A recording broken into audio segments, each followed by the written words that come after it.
మెజెస్టిక్‌లో చాలా ఫేమస్ అయిన టెంపుల్ ఏది అంటే, ఆ టెంపుల్ పేరే అన్నమ్మ టెంపుల్.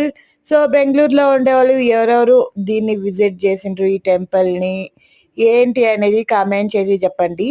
నేనైతే ఫస్ట్ టైమ్ అయితే ఈ టెంపుల్‌కి వెళ్ళింది. ఇది మెయిన్‌గా నాగదేవత గుడి.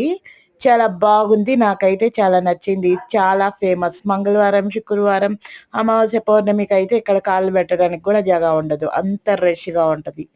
సో, ఎలా ఉంటదో ఏంటో అనుకున్నాను. సో, వెళ్ళాం. మా ఫ్రెండ్‌ది బర్త్‌డే ఉన్నింది కాబట్టి టెంపుల్‌కి వెళ్ళాలంటే, ఏ టెంపుల్‌కి వెళ్ళాలి అని థింక్ చేసినప్పుడు, మాకు దగ్గరలో మెజెస్టిక్ ఉంది కాబట్టి అక్కడ ఏ గుడి ఉంది అని చూస్తే అన్నమ్మ టెంపుల్ ఉన్నింది. సో దట్ గుడికైతే వెళ్ళి దర్శనం చేసుకున్నాం. చాలా బాగా జరిగింది. సో, ఈ వీడియో నచ్చితే సబ్స్క్రైబ్ చేసుకోండి. లైక్ అనేది తప్పకుండా చేయండి. Thank you so much. Love you lot. Take care. Bye.